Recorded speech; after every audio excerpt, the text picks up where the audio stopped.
Greetings, everybody. Once again, Richard from KS Collectibles, joined by my partner in crime, AJ. Once Hello. again on location. How you Hi. doing, AJ?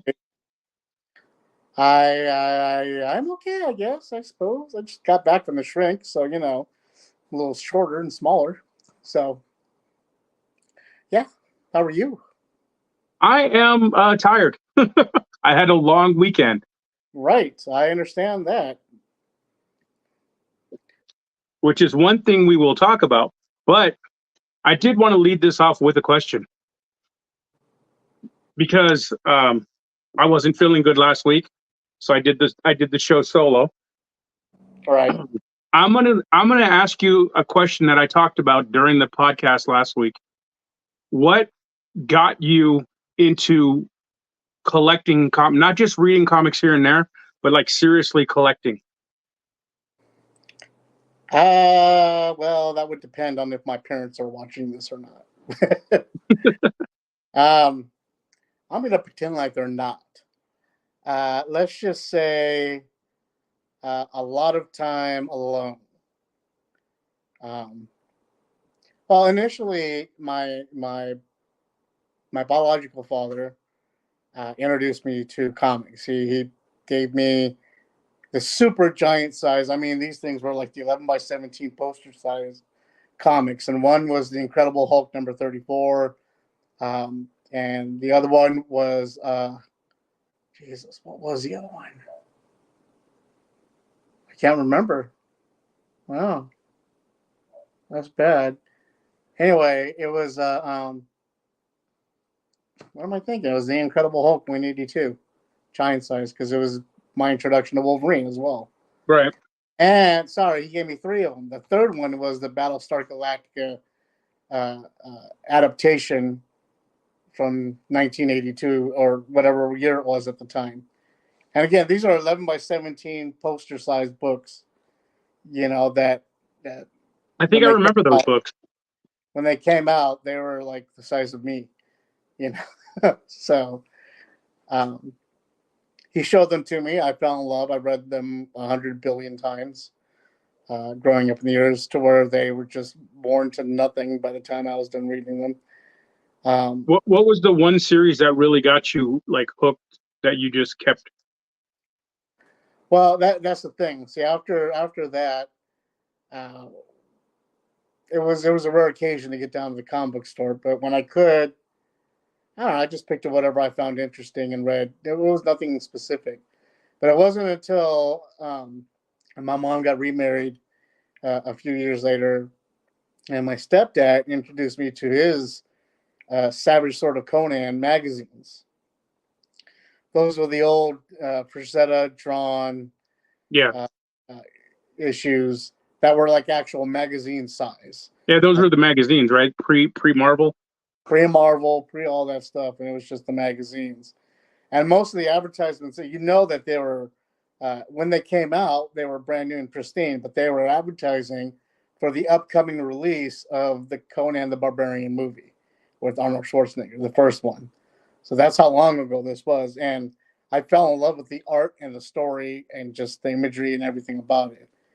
And so from then on, I just started collecting, and it was X-Men, it was Avengers, it was Spider-Man, it was Flash and Batman and the occasional Justice League. But uh, yeah, it was mostly, I liked the dark stuff, the Yeah, darker, violent, the more gritty, because again, Savage Sword of Conan, that magazine, was violent, full of sex and blood and rage. It was Conan. You know, what is best in life, Conan? You know, that was what was depicted in those images. And so that was the comic I liked reading, the type of comics I liked reading. So, yeah. For me, it was the one that really got me. I would pick up comics here and there, and I do remember those large poster sized books. I remember I had a few. I know there was I think it was a Spider Man like that I had or something. Pretty sure it was Spider Man.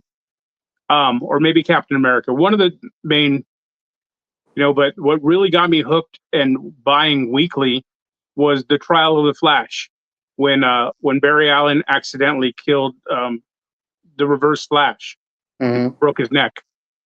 and that's what got me hooked. Just I was and oddly enough, that was like right towards the end of the Barry Allen run, because right after that was Crisis on Infinite Earths. Right. So where we saw Barry Allen die. right. Go out like a hero. Right. Well, that was my question. I had, like I said, I touched on it a bit last week for myself, but I was talking to myself, so You I do just that a lot. put the camera on at that point.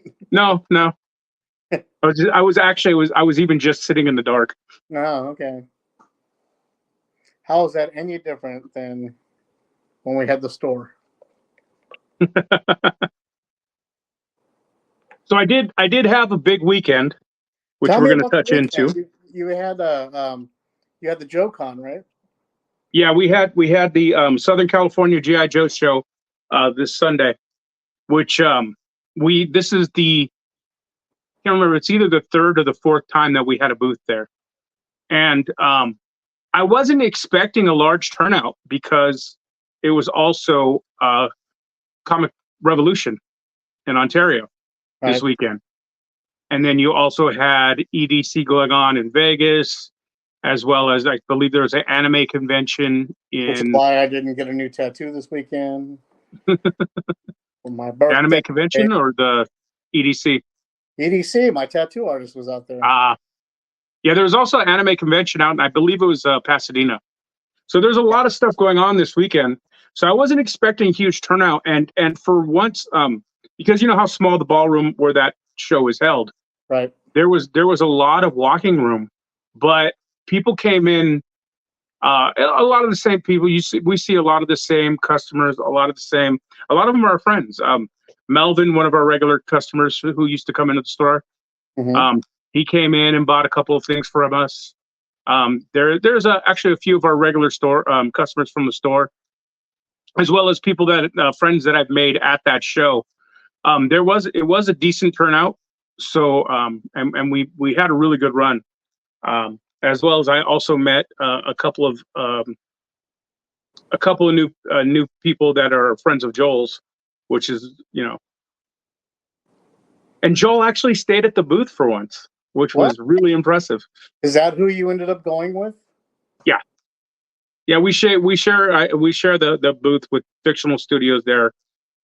I pretty much every time we've had a booth there, it's him and I together. We're actually considering expanding at the next show and maybe getting 3 booths instead of the 2. So one where not only like I'll handle selling my stuff, selling the toys and stuff, and help with selling his, but also so he can do live sketches and stuff there, because he's really trying to get his art out more. And yeah, he's a great artist, and he just needs to. What's that? I know. I work with him. Well, yeah. Well, you have one of his prints on the website. Yes, I do. So, but we had a really good show. Like I said, there was a lot of good vendors, a lot of the same people there. But like people had everybody had reasonable prices. Like they dropped. You weren't getting the scalpers and ridiculous prices that you normally see at conventions and stuff. Stuff was reasonably priced. Now, granted, it's a little bit more than what you're going to pay on like Amazon or something like that, but not much. Like if you found a GI Joe classified, we'll say, somebody would have it at like $28 as opposed to the $25 you'd pay on Amazon, but it's right there in front of you, Right. So, and then you're paying to help keep a small business running. And then there was there's the I'm trying to remember what they're coming. They're a big bag toy store exclusive. I believe they're called Monster Squad or Monster. I know they're on pre-order. So they're the same scale as the GI Joe classifieds, but they're basically you getting like, they have the Wolfman, Dracula, I think the Creature from the Black Lagoon, but they're basically like these mercenaries. So Oh, the yeah, guy yeah, who, I know what you're talking about. Yeah. yeah, the guy who's putting those out had them there, so you were able to see, like, get a preview of the production. Um, what are they called? The production Yeah, the shots of them, like the get a preview of the toys, as well as Joel and I met the guy who runs Gridiron Studios. nice. Sat here, had a nice conversation with the guy. Really, really cool guy, and he was telling us about some stuff that they have coming out. I really wish I would have. I was actually so busy at the booth. I would have loved to have interviewed him, but I'd rather making money. So, You heard it here first, kids. Richard was all about the money. I 100%. So it was a great show, a lot of fun. Like I said, a Why is lot of that? It's what's because that? Richard. It's because Richard is hungry. That's why he's all about the money. Hey, that's how we keep things going. Jamie Sullivan was there, who's a comic book artist who does it. He was doing original sketches as well as had his posters and stuff there. And your normal sellers, toy sellers, not very many comic book sellers, which you don't really get a lot of there. There was I noticed the one thing that what's really trending right now, what's really selling a lot are the Black Series, the X-Men, obviously the X-Men 97 figures are really selling well for people, and the GI Joe classifieds. Um, a buddy of mine who I used to buy from all the time always brings a bunch of like G1 Transformers and Transformer. He said Transformers were not selling at the show for anything. That's because I wasn't Like there. just well, there's also that robot show that's coming up in. Yeah. Well, they moved it. It's not in Pasadena anymore. Right. It's supposed to be in. I don't remember where it is. I can't remember where they moved it to, but I know they lost that venue there. Claremont. So they're doing it. Yeah. They're doing it in a new area. Yeah. But that's this upcoming weekend. So I think that's where all the Transformers and stuff like that are going to sell. But we did have a great show. Had a great time. Lots of cool people. I did meet a guy named Alex who runs a few podcasts, and I'm actually going to be on his podcast tomorrow. Tell us about that. Where can we see it? What's that? Where can we see it? It will be streaming live on YouTube and Facebook, and I think that's pretty much all the only places you could stream it live, right? I know he uses this platform, so I don't know what else it streams on X too, right? I don't know. X and Twitch, I believe. I think X and Twitch, whatever StreamYard can do it on, because it's the same platform he's using. And it's called Where Are You Gonna Be At? I mean, we were just sorry to bring this back up, but the Robo Toy Fest is what we were talking about earlier. Right, the Robo Toy Fest. Located at the Burbank Convention Center.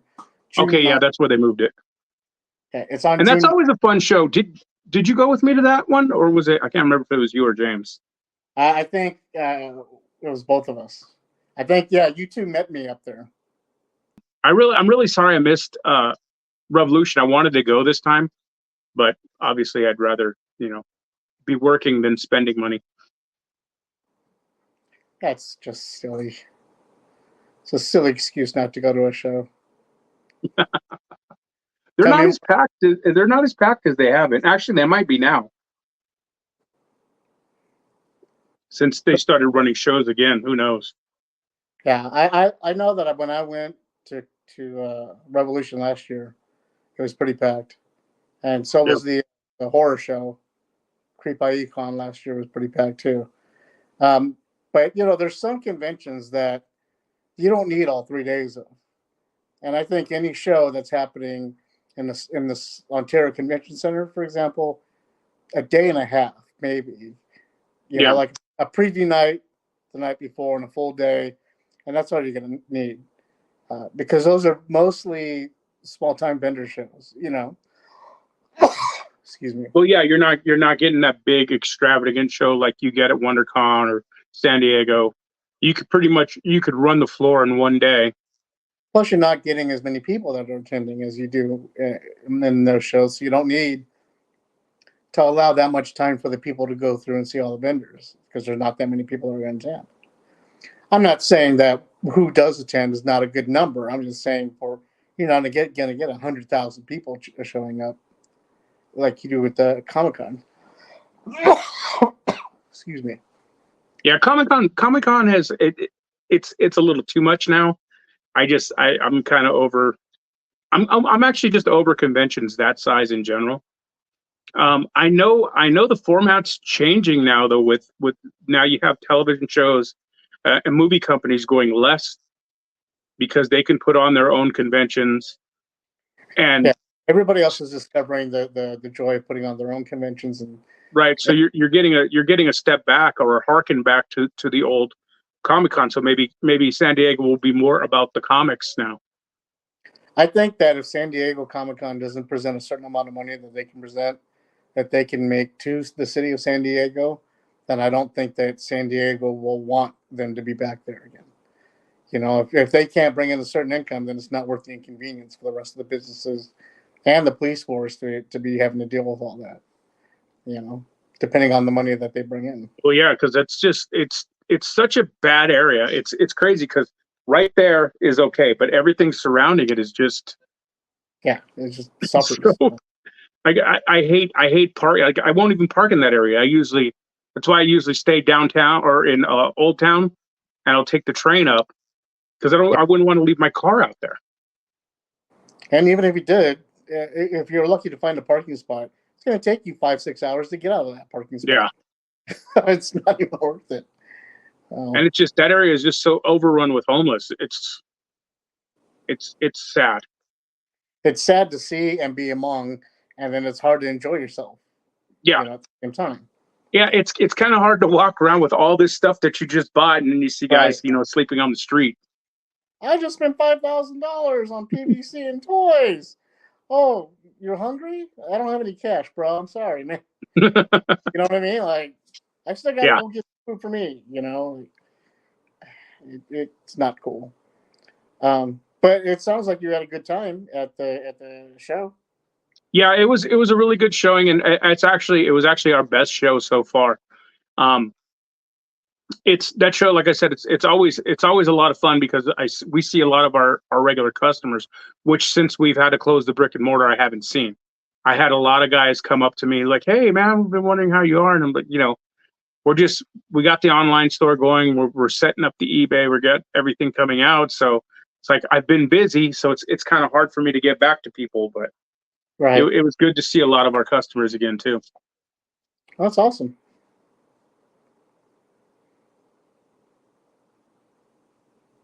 And but I would like to start doing more shows like even the RoboFest, and I'm thinking about starting to hit some more of those small shows to keep our name out there, Right. you know, and not to mention the fact that it's just fun in general. I agree. I love doing the smaller shows. Easy setup, um, less drama, and I don't know. I just seem to have a lot more fun being able to make that personal collection connection with other collectors or fans or whatever. It's just fun, more fun to geek out with people at a smaller convention as a Yeah. as opposed to a big one where it feels like you're just on commerce duty, the entire time. Smaller ones it feels a little bit more relaxing. You can enjoy it a little bit more. All right, we're going to take a moment, take a little break here real quick. We'll be right back. How's it going, folks? Richard from KS Collectibles here. I'm showing you an example of how I go through and do some flesh tones once again for my custom action figures. Here is the bottom part of the torso as well as the legs of a Brian Cage AEW action figure. This is the skin tone that it comes in, which is just a base skin tone. You can't see any shadowing. You can't see much depth.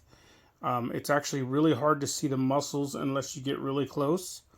and I'm going to show you what my process looks like. It looks a little weird until you get it finished. So this is how we start.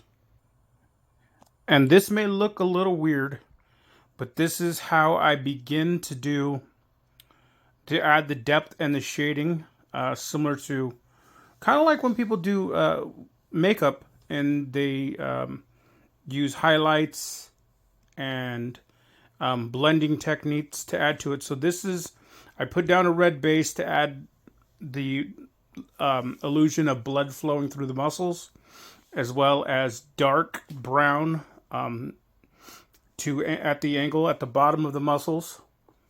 And then I will stipple 2 different flesh tones over it. This is an example on the other side, on the chest. Now, I already started doing the flesh tones on this chest here. I needed to add a little bit more depth to the muscle, but you can see that in the difference in the flesh tone color. It's way different than what this looks like.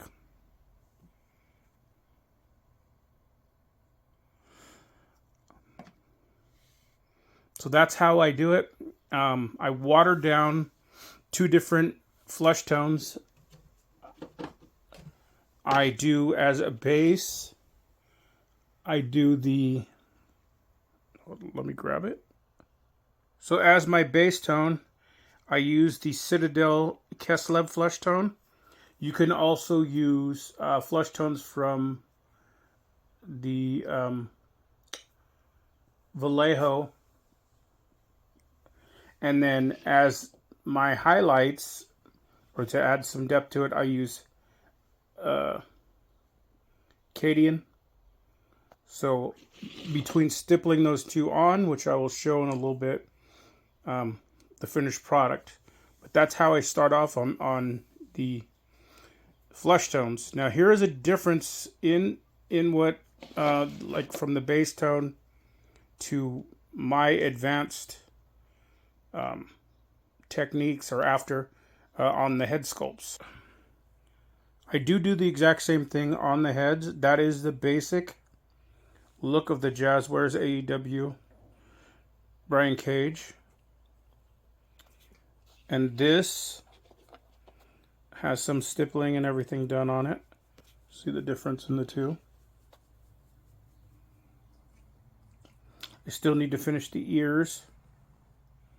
Finish highlighting the hair, as well as dry brush the hair.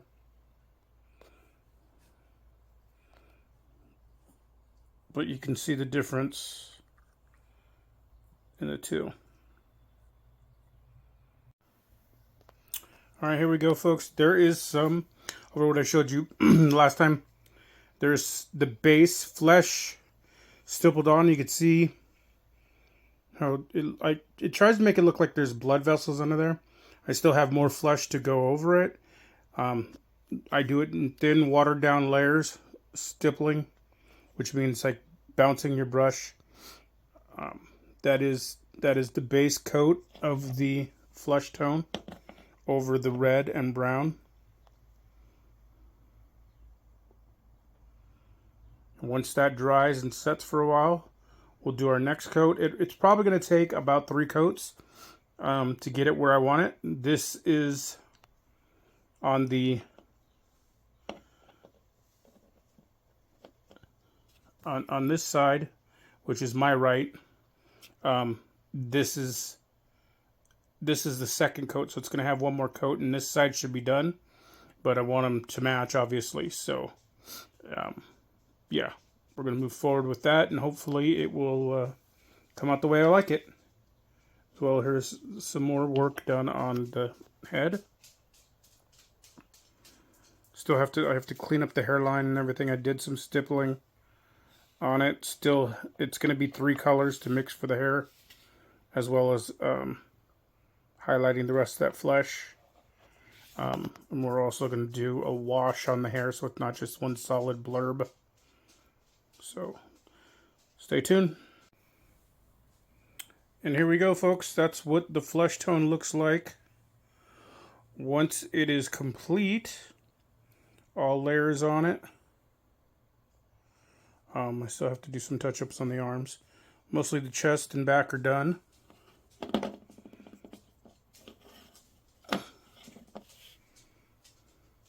Still have a little bit to blend in right there. Not too much. Some light blending to do still. My paint was running a little thin, so got to remix some. But there it is. And you can tell the difference in the flesh tones. I left one forearm undone. So from the way this looks to this is way different.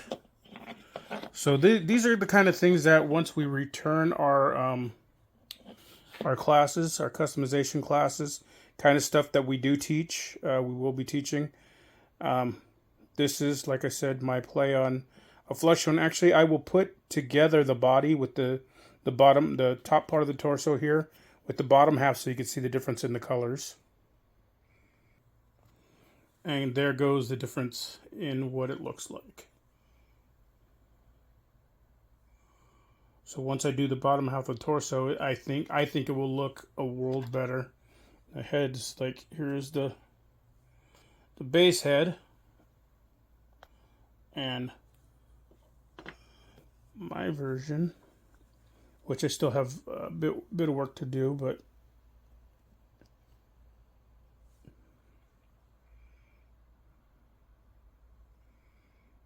still have to do the washes on it, but you can tell the difference in the two. So once again, thanks for watching. Just keep your eye out. I'm going to start doing a lot more of the tutorials, customizations, and everything we also have, as well as, the podcast. We have our store at KS Collectibles. That's collectibles with a K. KScollectibles.com. You can follow us on Instagram, Facebook, TikTok, X, pretty much any social media, we're out there. Our podcast is available on YouTube and Spotify, as well as you can get clips on YouTube and on TikTok.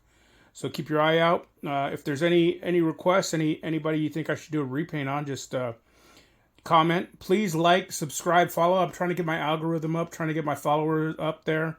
Like I said, I am a struggling business. I am, a small business who's trying to get the word out there, trying to get my sales up, so I can survive off this and not have to try to find another job, keep toys alive. So I will continue this. I will show the bottom part of the torso being done, but that's where we are as it stands right now. And there he is, completed. I finally finished the abdomen, cleaned up the paint along the wrestling gear. Goes the back.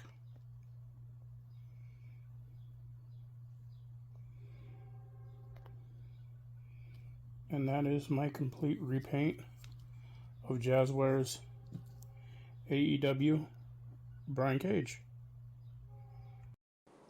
And we're back, folks. So in closing today, what do we have going on here in the near future? Well, I could tell you, but you're going to get mad. Okay. So that means I have to tell you. Well, you're not right next to me, so you're safe. Right. I'm seeing Furiosa in 2 days. I don't know about you. Well, lucky you. All right. I'm going to go see Furiosa. I'm excited about that. I have heard good things about it, so. Here's the thing. I mean, I used to love movie trailers. I used to love seeing that first scene of a movie that you've been anticipating for a while and seeing the trailer, and it just helps with the excitement. Except nowadays, movie trailers want to tell you everything in it. They want to tell you the whole story. They want to show you all the cameos. They want to show all the surprises in the trailer because they think that just knowing about the movie is going to be enough to get you to go see it. So I purposely watched the first Furiosa trailer, And then that's it. That's all I've done. I've seen news bits pop up here and there about other stuff, and I've done my best to ignore reviews, rumors, or anything talking about it, except in news of a possible sequel or anything else that Miller wants to do within the Mad Max universe that he's got going on. That stuff I've read up about, but I have not seen anything else as far as Furiosa is concerned, because I want to enjoy and be surprised by the movie. So I'm Yeah, excited. we are in that age where trailers tend to ruin the movie. I mean, the trailer totally ruined. I loved Abigail. I thought it was a good. It was done well. It was a good You movie, know but the what? trailer ruined the While whole we're thing. on the subject, let's talk about Abigail. I just saw it recently. Well, let's review it before we can go further, since we seem to have a couple minutes left. I loved Abigail. What do you think of it? I like the way they did it. They took their time. It was presented in a different way. You know, vampires were done in a completely different way. That it was that the a thriller with a heist movie, which is completely unique. But the problem is all of the information was in the trailer. Right. So you didn't get to enjoy as much of the big reveal as you could have if they had left that part a secret. But I Right. understand that they had to show it because and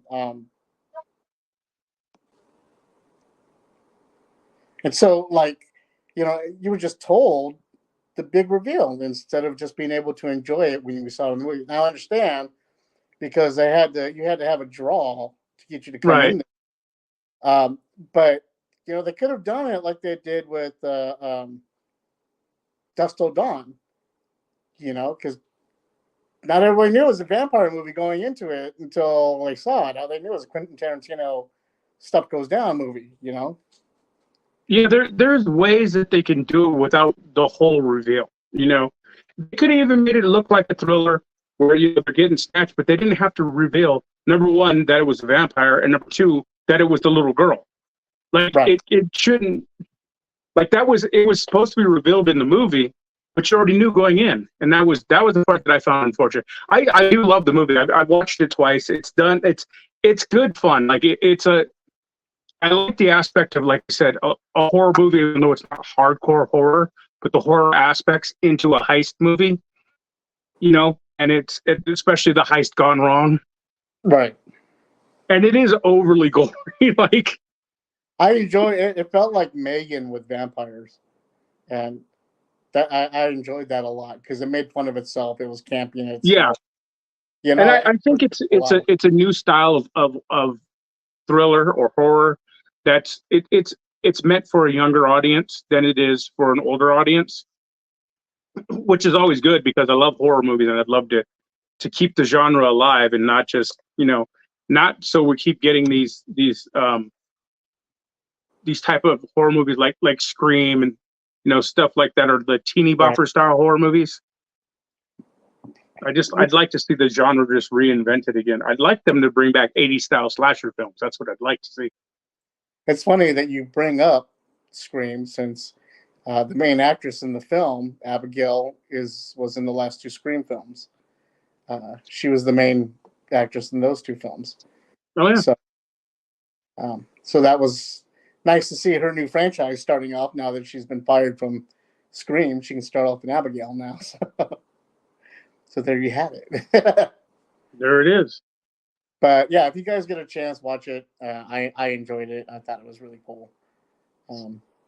It was a nice relief from all the other take yourself too seriously crap that's been out there lately.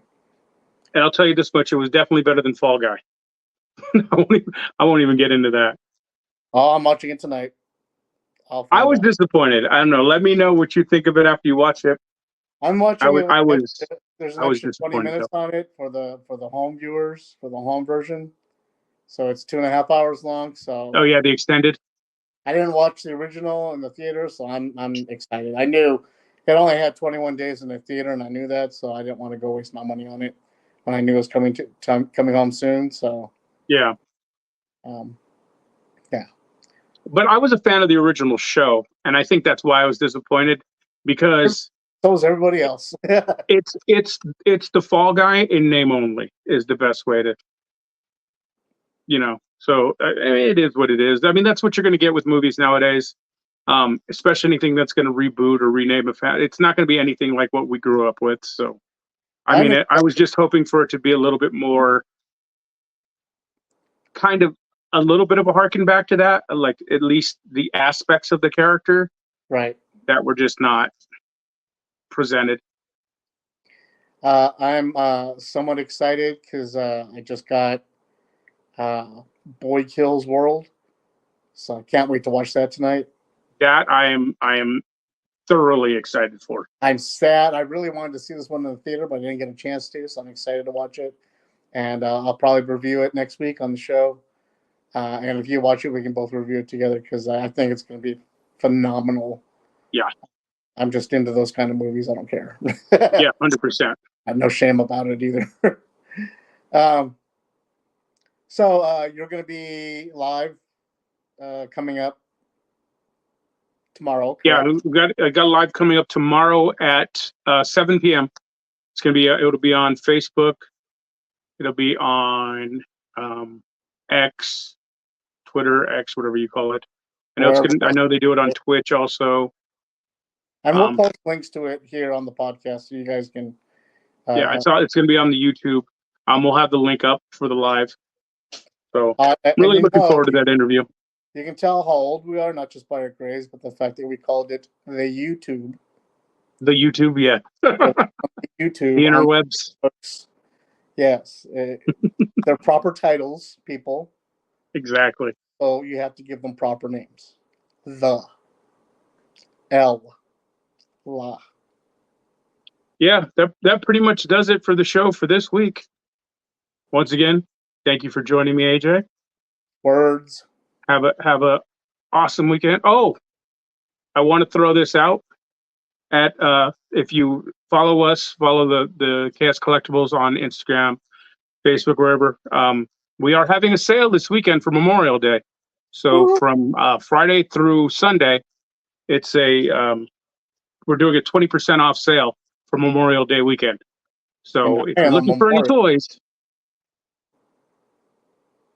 we're there for you. You could also follow us at KS Collectibles. That's KS Collectibles with a K.com for our online store. We do delivery, we ship, we do everything we can to get toys in your hands. So two other things real quick. One, this past week was my birthday, and I want to thank everybody who wished me a happy birthday.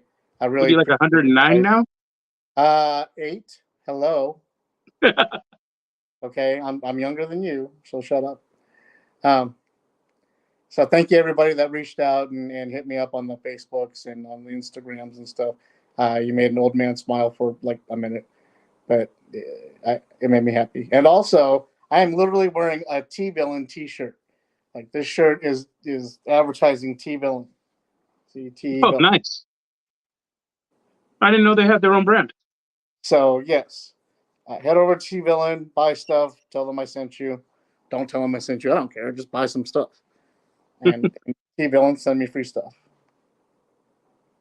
All right. Well, have a good one, guys. Thanks for joining us. Stay classy. See y'all later.